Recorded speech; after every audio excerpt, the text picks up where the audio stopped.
Hello everyone and welcome to my channel. My name is Fudizi and today I'll be reviewing my experience with Dying Light 2. The world's gone to shit, there's no bullets, and everyone seems to be an athletic beast leaping from building to building to escape the infected. I want to preface this review by saying that I did not finish Dying Light the original. I played maybe 3 to 5 hours with it, and although I remember loving the parkour, it just wasn't a game I could just fully get into. Other games probably came out during that time, and it was just always one on my list to go back to, and it never happened. I want to start things off with the things that I like the most about the game. First, the graphics. I played this on an Xbox Series X and loved the attention to detail the game brought. The developers here did an amazing job with the city, which is impressive on just so many levels. You have an amazing sense of distance where you can literally run to any landmark you see. On the way, you can't help but notice slight details like damage on vehicles, grass blowing in the wind, or just a swarm of bees signaling you can grab honey without getting stung. Zombies look great as well, including their mutations, making them look even scarier and unique. What's odd about the game though is the character models. Some look amazing while others look like lifeless dolls. I had a crazy glitch where someone's face was wet, but it wasn't raining. It was just a hilarious oily person. I'm not sure if it's the lighting or maybe their eyes, but you can't help but notice how weird some of them might look, especially with how often the dialogue doesn't line up with mouth movement. It's nowhere near as bad as a game like Mass Effect Andromeda, but once you see it, you almost start looking for it in every character. Other than that, the world here is just so cool. You spend so much time in it. I'm really happy the game focused on making it as immersive as possible. The lighting in the game complements the graphics just so much, making it almost unnecessary to even look at the clock on the bottom before it's dark and you're running for your life.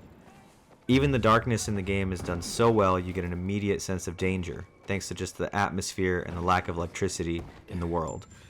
The flashlight is literally a must, or you won't see a thing.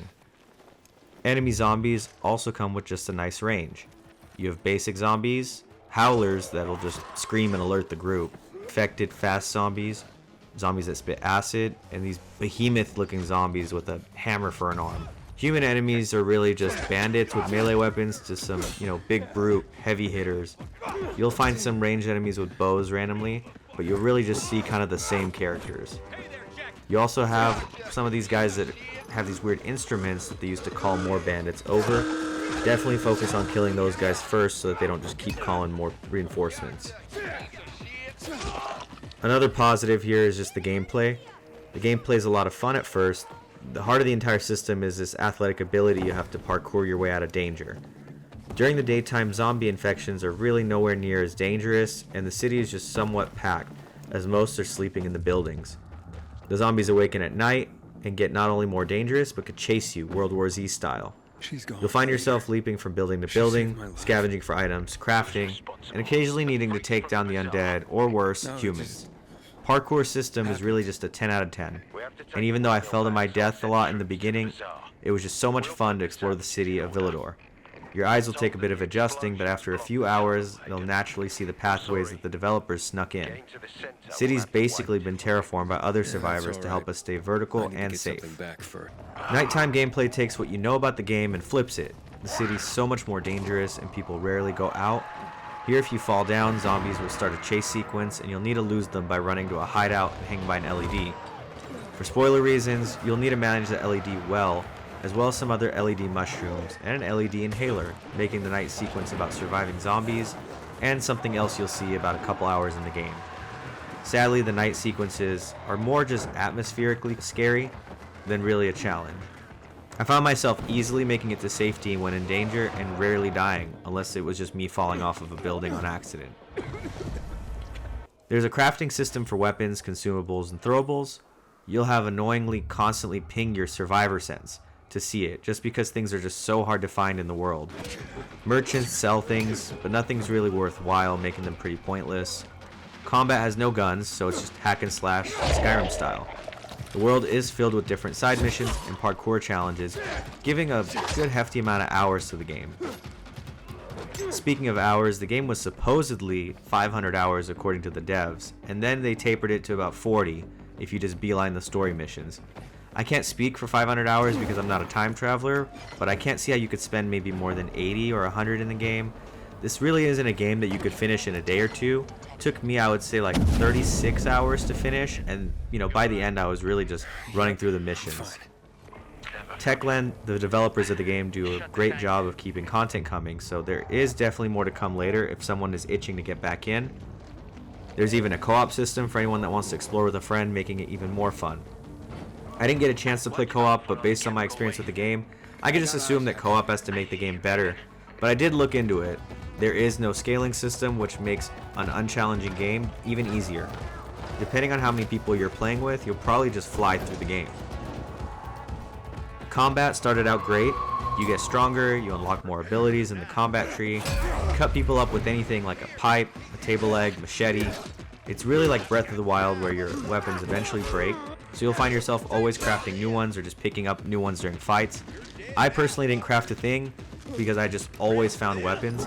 There's not really a fight area without just like some kind of hammer or some kind of pipe that you could pick up and just keep going with. But unfortunately, combat after a while became a chore. I really found myself dreading having to just fight people because you just find yourself swinging, blocking, and drop kicking the shit out of people. It got really stale to me by the end, despite having some cool weapon mods that you can make.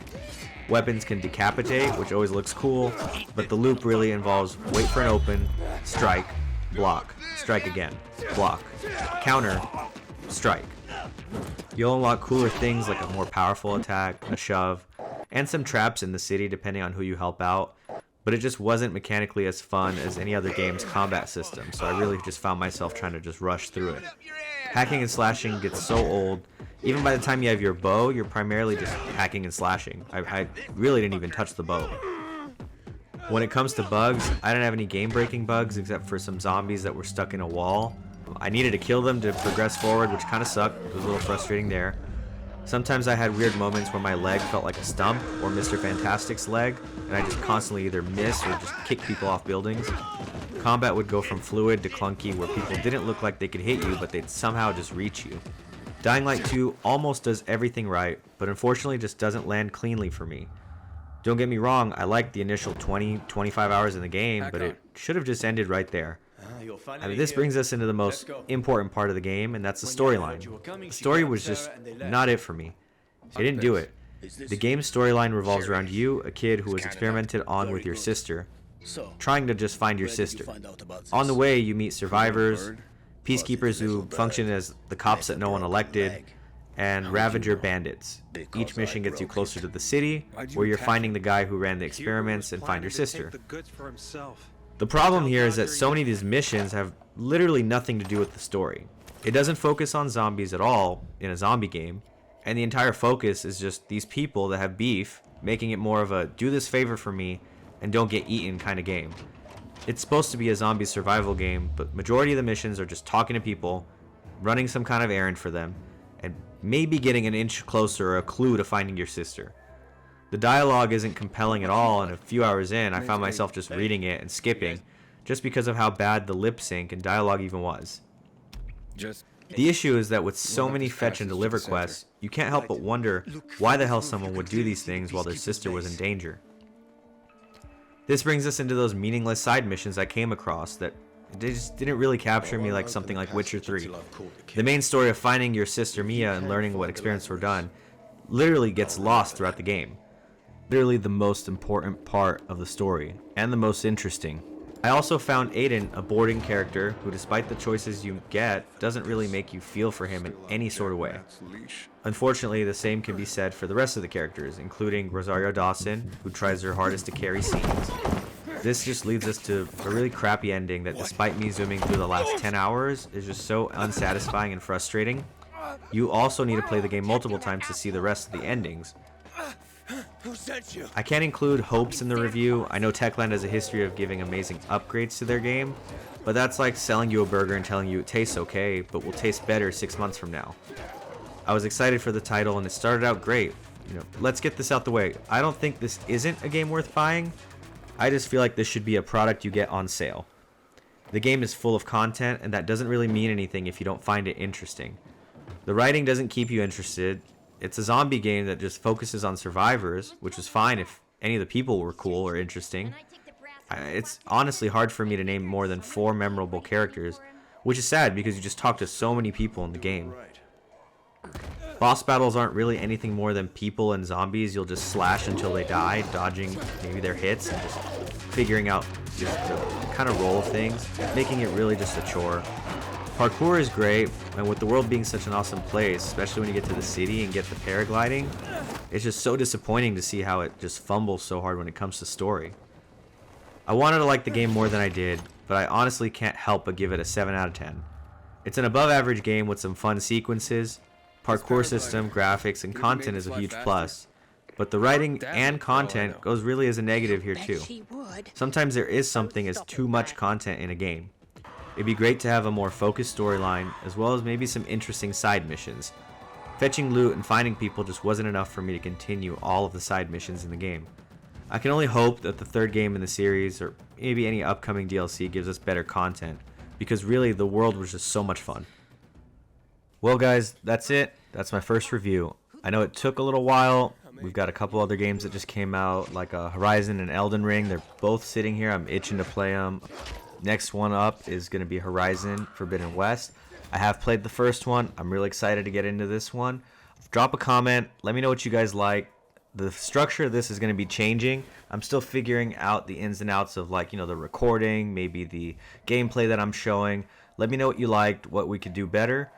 If you keep a lookout, I'm going to be dropping this next review in about a week. I'm going to try to knock through this game and then just hop on Elden Ring. I mean, everything I see online about that game just looks so cool. And I'm a huge fan of just like the Souls games in general. So can't wait to get into that one. Catch you guys later.